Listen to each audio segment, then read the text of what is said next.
Assalamualaikum warahmatullahi wabarakatuh. Apa kabar anak semuanya? Alhamdulillahirrabbilalamin. Pada hari ini kita akan belajar mengenai 3 surah langsung, yaitu surah Al-Ikhlas, surah Al-Falaq, dan yang terakhir adalah surah An-Nas.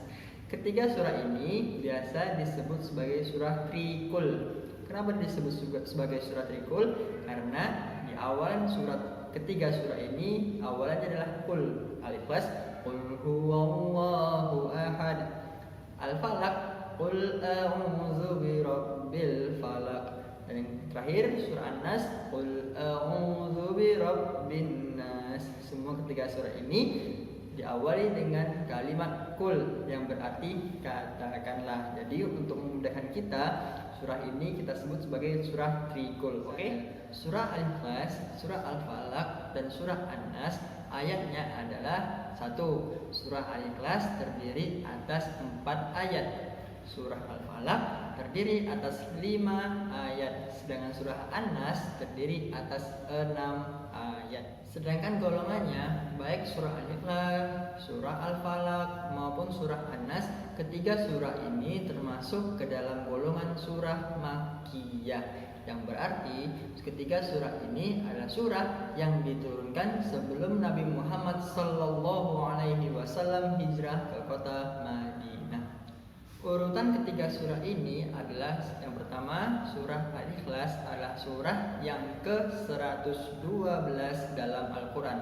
Surah Al-Falaq adalah surah setelahnya, yaitu surah ke-113 dalam Al-Quran. Sedangkan surah An-Nas setelahnya lagi, yaitu adalah surah ke-114 di dalam Al-Quran. Arti dari ketiga surah ini adalah surah An-Nas artinya adalah manusia. Sedangkan surah Al-Falaq, kata Al-Falaq berarti waktu subuh. Nah, akan tetapi surah Al-Ikhlas, kata Al-Ikhlas, para ulama berbeda pendapat terkait kata Al-Ikhlas ini. Ada yang menyatakan bahwasanya ini rela atau bersedia, rela ikhlas maksudnya.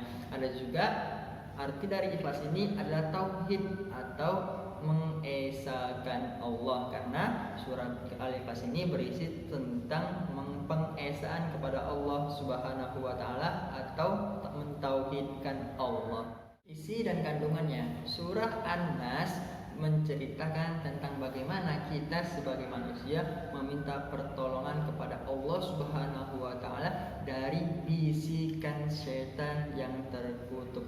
Alladzi yuwaswisu fi sudurin nas, yang membisikkan ke dalam dada manusia, minal jinnati wan nas, baik dari golongan jin maupun manusia, yaitu adalah mereka-mereka yang membisikkan kata-kata perbuatan jahat ke dalam pikiran atau hati manusia. Sedangkan surah Al-Falaq ini menjelaskan kepada kita bagaimana memohon perlindungan kepada Allah dari kejahatan malam, yang dimana kejahatan malam itu seperti nenek sihir atau tukang sihir atau hewan-hewan buas dan lain-lainnya, yaitu adalah kejahatan-kejahatan yang terjadi ketika malam hari. Jadi kita diminta untuk memohon perlindungan kepada Allah Subhanahu wa taala baik dari kejahatan malam. Selanjutnya yang terakhir adalah surah Al-Ikhlas. Sebelumnya sudah saya jelaskan bahwasanya surah ini berisi tentang mengesahkan Allah atau mentauhidkan Allah. Tiada Tuhan yang berhak disembah selain Allah. Kita tidak boleh meminta selain siapapun kecuali hanya kepada Allah, dan kita tidak boleh bergantung kepada selain Allah. Nah, maka dari itu yuk bersama-sama kita pelajari ketiga surah ini. Semoga kita semua yang pelajari surah ini mendapatkan hikmah dan pelajaran yang lebih baik lagi untuk diri kita dan kehidupan orang-orang di sekitar kita. Mungkin cukup sekian apa yang bisa saya sampaikan, kurang lebihnya mohon maaf. Billahi taufiq wal hidayah. Assalamualaikum warahmatullahi wabarakatuh.